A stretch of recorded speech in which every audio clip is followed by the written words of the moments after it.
All right, let's pick up in the middle of the problem where we left off. We are in the process of determining the intervals where the function was continuous, increasing, decreasing, continuous intervals. And we picked our critical values, chose the test values, and we're on our way to evaluating them for the sign only by plugging into the f prime, right? The full-fledged factored form of f prime. So when we plug it in the 1/2 right here, we get positive times negative, which is negative. So we'll put a little negative sign there. And then at 200, that was a kind of ambitious value, but it should work. 3 times 200 is positive. 200 minus 1 is positive. Positive times positive is positive. Yeah, and it would work with 2 as well. So now you're basically staring at the answer. This used to actually be sufficient. Before 2008, this was the answer. But now we have to write a summative statement. So here's what we'll say. F is, and I'll put ... increasing on the interval from negative infinity to where? This is where putting those critical values up at the top are important. Yeah, because it's real easy to make a mistake and say from negative infinity to -1, because that's the test value you chose. But those are done with. We don't use them anymore. Up to 0, union 1 to infinity. And if it said to justify, you would say, don't say since f is increasing on these intervals, but since f prime is greater than 0 on these intervals. So again, that's a judicious choice of a pronoun. In that same sentence, the antecedent is clearly defined to be those two intervals right there. And then similarly, the function f is decreasing between the critical values. That's on the interval from 0 to 1. And the reasoning would be since f prime is less than 0 on this interval. So it is important to refer back to the point, or in this case, the interval, where it happened. And that would get full credit. So now we kind of know what this cubic polynomial would look like. It kind of comes in increasing, turns around, and goes back out like that. And we know that this was x equals 0. And we know that this was x equals 1. So notice now, because it's a polynomial and we were able to figure out the x values, if I wanted to find the y values, I could plug them in to make the graph more accurate. We actually know now from the graph that there is a local maximum at x equals 0 and a local minimum at x equals 1. Is there any way we could have determined that, though, without sketching the graph? Yeah, very good. This table, this number line chart, gives you more information, just the intervals were increasing or decreasing. You can actually then use that same information to determine if the critical values are local maximums or local minimums. And before today, we didn't have a way to do that except for sketching the graph. So anytime your derivative goes from positive to negative, you're going to have a local max if it's a critical value.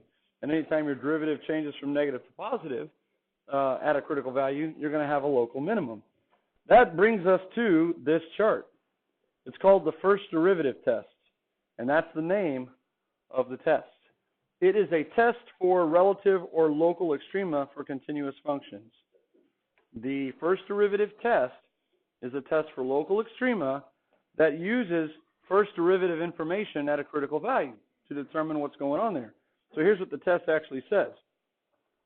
Let's x equals c be a critical value for a continuous function. So we got a critical value in our hand. The derivative was either 0 or undefined there, and it was in the domain. If f prime changes from negative to positive at x equals c, then f has a relative or a local minimum at x equals c. Similarly, if f prime changes from positive to negative at that critical value, then f has a relative maximum there, bless you, or a local max. So notice when you say that it changes from positive to negative, that's a local argument. You're saying immediately to the left, f prime is positive, and immediately to the right, f prime is negative. That makes it a local extrema, not an absolute. Now, in the case where you find that the derivative is positive on both sides or negative on both sides, it would be neither a local max nor a local min. So you're going to be asked to justify whether a function has local max or mins. This is how you're going to write your justification. Notice you don't say that f has a relative minimum since f goes from decreasing to increasing.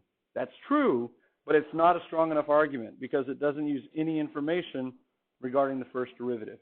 So you have to talk about a sign change in the derivative. Let's try it out. Well, first of all, here are some examples, right? F prime goes from positive to negative. So there we have a local max. In this one, f prime goes from negative to positive. This one is a stationary point. It's a horizontal tangent, but f prime is positive on both sides, or immediately to the left and right. This one here has a horizontal tangent, but in this case, it's decreasing through the critical value. So you would say that this has neither a local max nor min, since f prime is negative on either side of x equals c. All right, so kind of before we start, when justifying a local extrema using the first derivative test, you must write a sentence that clearly describes how the sign of f prime is changing at each critical value. And you mustn't use pronouns either. Don't say it changes signs. Don't even say the derivative changes signs. Just say f prime changes from positive to negative, or f prime changes from negative to positive. All right, let's try it out on example 3. For f of x equals that, part A, find the open intervals where f of x is increasing or decreasing and justify. So what type of function are we dealing with here? A fifth degree polynomial. Yeah, and it's continuous and differentiable where? Everywhere for all x. So let's go ahead then and find the critical values. F prime of x, that's going to be 2x to the fourth minus 7x cubed minus 4x squared plus 0. That's never undefined, so at least you considered it. You don't have to write it down. So we just want to know where it's equal to 0. So you could just set it equal to 0 at the end of your derivative like that. And that'll earn a check for showing the equation you're solving.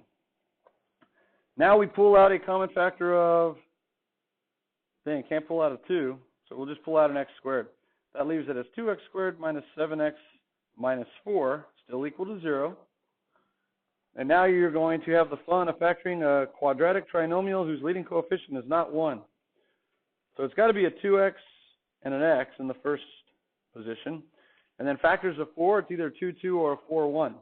With a little trial and error, you will see that it's got to be a minus 4, x minus 4, and a 2x plus 1. That'll give you a negative 7 on the inside and a negative 4 on the product.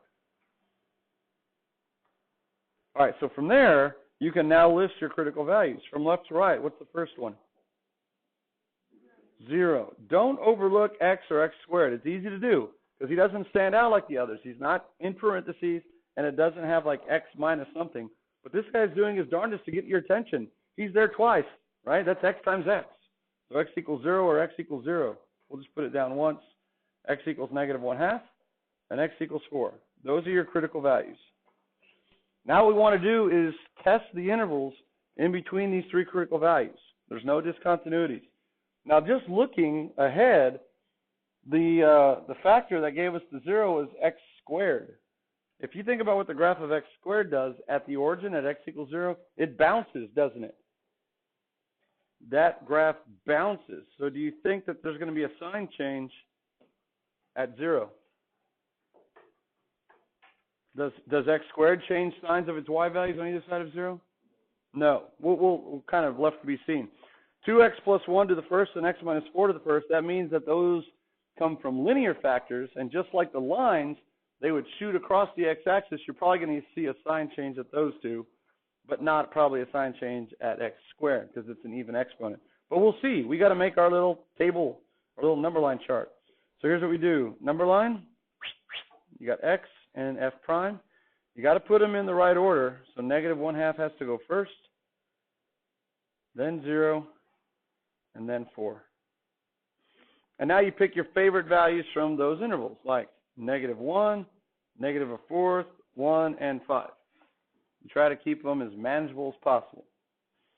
So most people would have the same choice of nice values from those intervals. And then we find the version of f prime that we want. We have this version down here, and we have this one up here. Oh, look how much fun it would be if I had to plug a negative 1/4 into the expanded version. Yucky, yucky, gross, gross. Good thing we have the full-fledged factored version of f prime right there. Now notice, do we even need to plug it into the x squared piece? Is that going to contribute to the sign of the derivative? No, it's always positive. So it turns out the sign of the derivative is determined by the sign of the two linear factors. So when you plug in a negative 1 there, you get negative 2 plus 1 is negative. Negative 1 minus 4 is negative. Negative times negative is positive, so we'll put a plus sign there. Plugging in your negative 1/4, you're going to get a negative 2/4, which is a negative half, plus 1 is positive, and a negative 1/2 fourth times a 4 is negative. So positive times negative is negative. When you plug in a positive 1, you get a positive times negative, which is negative. So notice there was no sign change in the derivative at 0, kind of as we possibly anticipated, because it came from x squared. And then if you plug in a 4, you're going to get a 9, which is positive.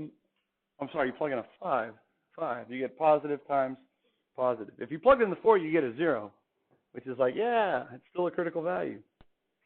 So it's positive. So now we can answer the question. F is ...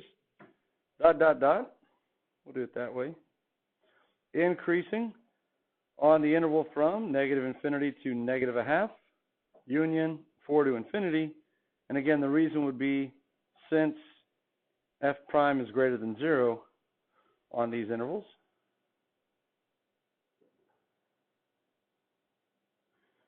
And now for the decreasing. F is decreasing on. Do we have to step over 0 and say negative 1/2 to 0, union 0 to 4? Or can we go right through 0 and say negative 1/2 to 4? It is a critical value, but it's since it's decreasing on both sides, is the function defined at 0? Yes, the function is defined there. And it's continuous, right? And it's continuous. So it's not like we're doing this and have a dot up there. That would not be decreasing all the way through, right? It would be decreasing, then it jumps up, so that would not work. But because it's continuous, and it's a single continuous critical value, you can actually say it's decreasing through that point. So you could say it's just decreasing on the interval from negative 1/2 union 4. And again, you'd say since f prime is less than 0 on this interval, but for that one stationary point. Okay, so usually you don't have to justify on these, just listing intervals of increasing, decreasing, but it's nice to know exactly why, to be able to state exactly what you're looking at. Now in part 2, determine the x values of any local max or mins. Do we want the x values or the y values? X values, how do we know? It says it. Okay, good. It's good to read. Justify. All right, so here's where we come back up to our number line chart, and we make second use of it. So it's always kind of fun, if not helpful, to just draw these little pieces. When f prime changes from positive to negative, f goes from increasing to decreasing. When f prime is negative on both sides, it's decreasing through it, bless you, looks like that, and negative to positive looks like that. So if you just draw those little pieces underneath those lines, you're now visually staring at it. You got a local max at x equals negative 1/2 and a local min at x equals 4. So let's go ahead and write that. F has ... a local max, or a relative max, whatever you prefer, at x equals negative 1/2.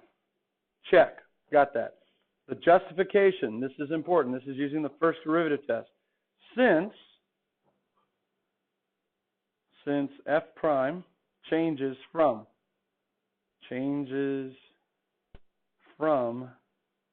positive to negative, not in France, you could say at this point, or you could just say at x equals negative 1/2 again. It's almost just as fast to write that. But you're not being redundant. You're saying here's where the local max occurs, because that's the same location where f prime changes in that manner. If you write it like that, I promise you'll get full credit. All right, and then the next one at 4. F also has a local min, similarly at x equals 4. This time, though, it's since or because f prime changes in the opposite fashion. Changes from negative to positive, not at x equals 22, but still at that same place, at x equals 4. So notice when you say that the sign is changing from positive to negative at that point, this is the local argument. This captures the local argument.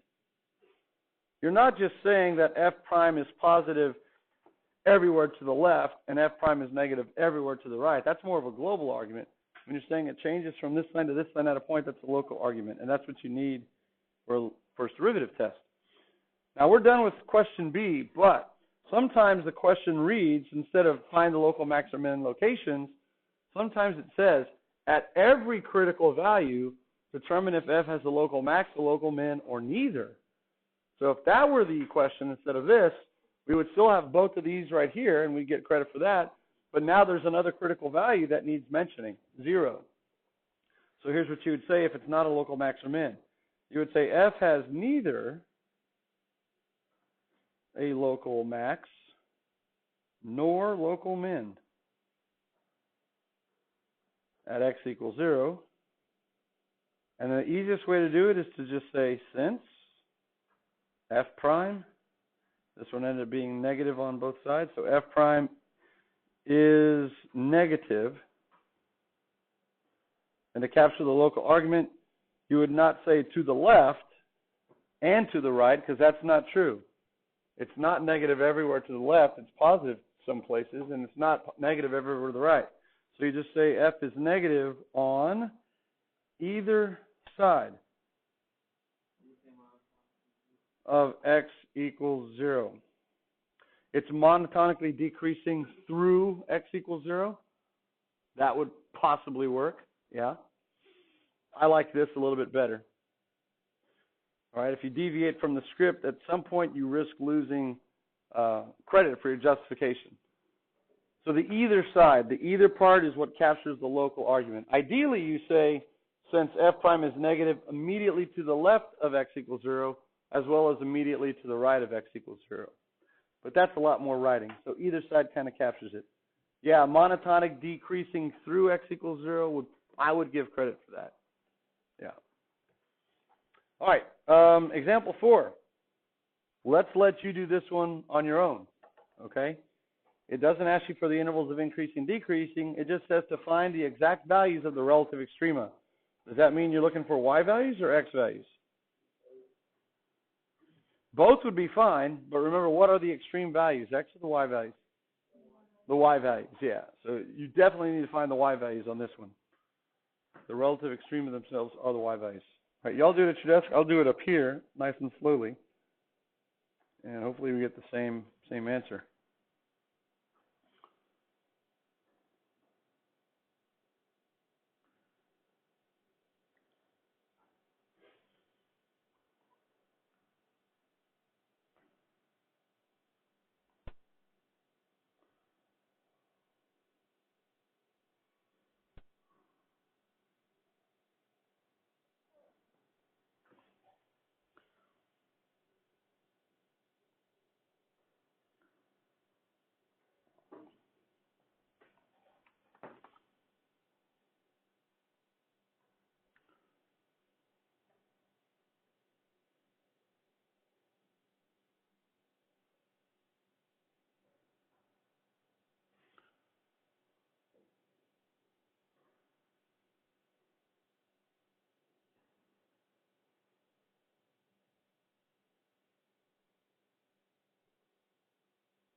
All right, let's see how this one worked out. 1/2 minus, or 1/2 x minus sine of x is continuous everywhere, so there's not going to be any place where the derivative is undefined. But I considered it. You get 1/2 minus cosine x, you set it equal to 0, and then it turns into a trig problem. We're looking at the interval from 0 to 2 pi, which is 1 rotation. So cosine is equal to 1/2 in quadrants 1 and 4 at the angles pi thirds and 5 pi thirds. So those are your two critical values. You make your number line chart, pi thirds, 5 pi thirds, but here's where you have to be a little bit careful. If you choose an angle to the left of pi thirds, it can't be any further left than 0. And same thing about choosing a value to the right of 5 pi thirds. It has to stay within 2 pi, because then you're outside that interval, and it's no good anymore. So I chose pi 6. Pi is a nice one in between them, and then 7 pi 6. So notice I showed a little bit of calculation in here. This is a number line chart. It's only for your own benefit. Okay, you're not going to get any credit for having it. So feel free to write as much or as little as you need there. You end up with a negative, positive, negative if you actually evaluate it. And you can determine that without actually getting the signs, because 1 is less than the square root of 3. All right, so now to answer the question, we wanted the y values. So the first one at pi thirds, you say f has a local minimum of f of pi thirds, which when you plug it back into the original, you get pi 6 minus sine of pi 6, which is, minus sine of pi thirds, which is square root of 3 halves. And I went in through the x equals pi thirds in there. And then, of course, the justification would be since f prime changes from negative to positive at x equals pi thirds. So here you don't have to say anything about f changes. F goes from decreasing to increasing. Don't even write that. It has to talk about a sign change in f prime. And then similarly, there's a local max of f of 5 pi thirds, which turns into negative 5 pi 6 plus 3 halves, square root of 3 halves. Kind of an ugly number, but that's it. At x equals 5 pi thirds, since f prime changes from positive to negative, not in France, but once again at x equals 5 pi thirds. So you will get really, really accustomed to that recipe in terms of the justification. Yes?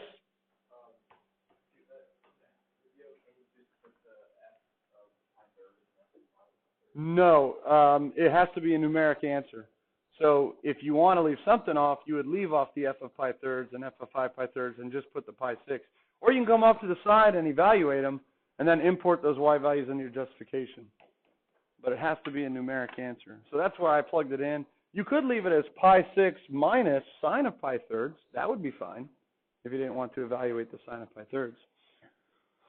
That's it. That's all we have time for today. But I think you got a good jump start on this section. There's only 2 more pages left, so we should be able to finish this pretty easily tomorrow. So your test is on Friday, and it'll be through, more than likely, through the next section, 3.4. So that's it. That's all I got. Enjoy the rest of your day.